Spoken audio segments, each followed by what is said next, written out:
Morning. Right, chapter 17, A Beast of Fire.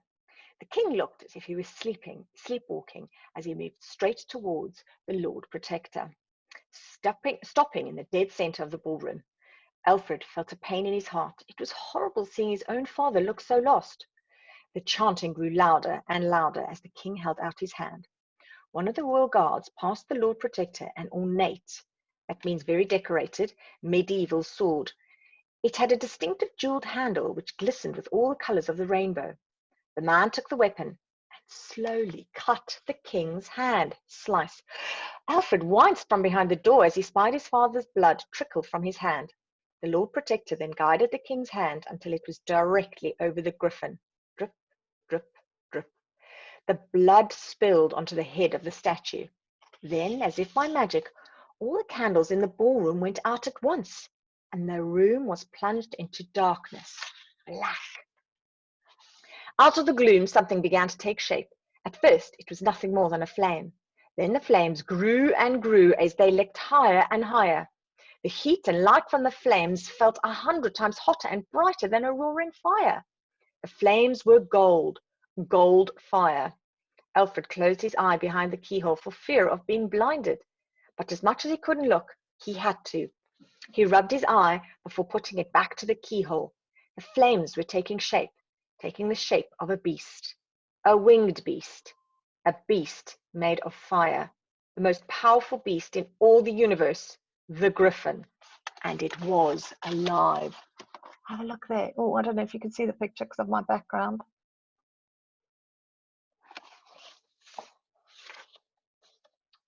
Part 2, Power over Life and Death. Chapter 18, The Mouth of Hell. Alfred couldn't believe his eyes. The Lord Protector had conjured this mythical beast to life. The book, the ancient markings on the floor, the chanting, the medieval sword, the king's blood. All of them played their parts in these dark arts. No wonder the king had become nothing but a walking shadow. He seemed to be just a pawn in the Lord Protector's wicked game. From the other side of the keyhole, Alfred watched the scene unfold. The griffin beat its mighty wings, and the gold flames licked the walls of the palace ballroom. It was like looking into the mouth of hell. Death, destruction. This was evil in its purest form. All would be forced to kneel before it or suffer a terrible fate at the claws of his beast. The griffin let out a deafening cry. Quack! The bomb-proof glass windows cracked. Crack! Plaster fell from the ceiling. Rumble! The sound was so loud that the king covered his ears in pain. All of a sudden he came back to the land of the living. No! He cried as he leaped at the Lord Protector to wrestle the ancient sword from his hand. I won't do this! Set me free! The royal guards pounced on him, but he just managed to grab the sword and lunge at the beast. Ah! He screamed as the sword sliced through the griffin's heart of fire. Whoosh!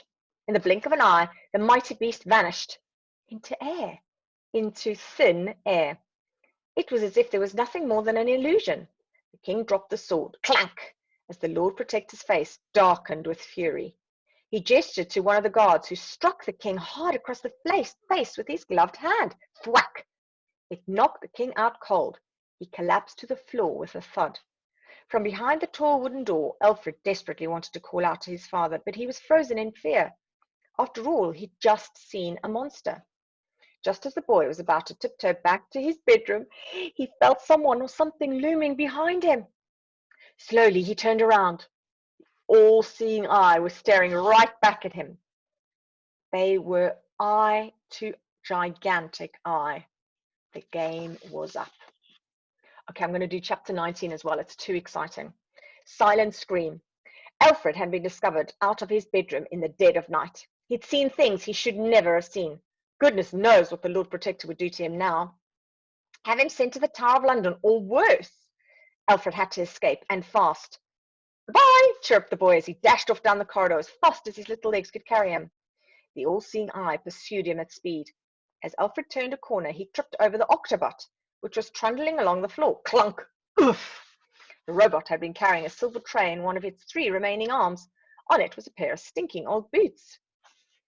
Would you care for a crumpet? Asked the robot brightly, even though it was on its back, waggling its arms up in the air, and an upturned beetle. With all his strength, Alfred righted the robot and gave it back its tray. That way, he said as he set off in the direction from which it had come. As the all-seeing eye came whirring around the corner, the strangest thing happened.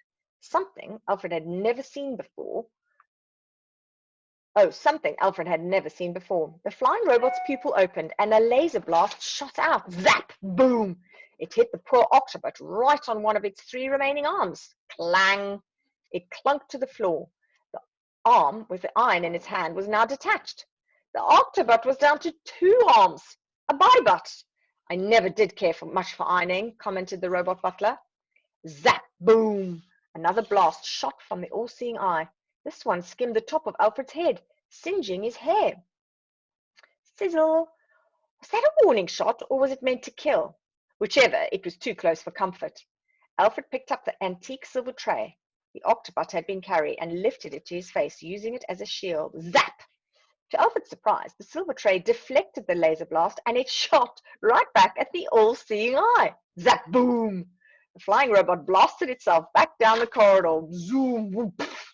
The boy couldn't help but smile as it hit the wall. Alfred seized his chance to get away. With the tray still in his hand, he hurried further down the corridor. At the end, a long spiral staircase led down to the servants' quarters. He leapt onto the tray, and using it as a skateboard, he sped down the stone steps. Clunk, clunk, clunk, clunk. This was fun! Alfred looked over his shoulder. No! The all-seeing eye was following close behind. Zap! Boom! Another laser shot. Clunk, clunk, clunk. Zap! Boom! And another. Clunk, clunk, clunk. This time, Alfred couldn't use the tray as a shield as he was standing on it. What's more, he was going way too fast to stop. Zap! Boom! Clunk, clunk, clunk. Alfred threw his weight to one side, deliberately swerving the tray into the wall. Smash! It scraped along the plasterwork, sending a cloud of dust and debris into the air as the boy continued his descent. Woomph! Clunk, clunk, clunk.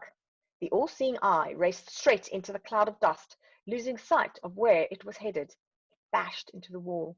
Donk! It must have short-circuited. The life went out of it, and it began bouncing down the steps like an almighty bouncing ball. A bouncing bowling ball, sorry. Boink, boink, boink.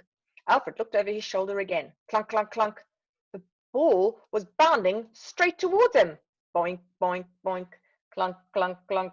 As he reached the bottom of the step, he leapt off the tray and rolled to the side. Boink.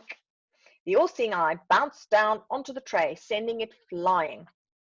The robot came to stop further down the passage. Alfred looked up from the floor. The thing was fizzling back to life. Fizzle. Exhausted, the boy clambered to his feet. With his mother in the Tower of London, Alfred had only one ally in the palace, Nanny. She was the only one who could help him right now. Ahead of him was a little hatch in the wall, just big enough for a boy, but too small for a gigantic eye. It was a laundry chute, where all the sheets could slide down to the laundry room.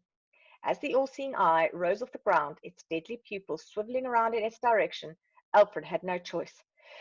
He ran for the laundry chute and threw himself in. Whizz! He sped down the slide, landing in a big pile of laundry. Dirty laundry that collected in a huge wicker basket. Alfred looked up from his comfy, if slightly smelly bed. There were rows and rows of sinks and washing machines. This was the laundry room, all right. Knowing the all-seeing eye would still be looking for him, he leapt up from the pile of sheets and raced across to the door. Now he was in a corridor deep underground. Alfred knew the servants' quarters were all the way down here, even if he'd never been.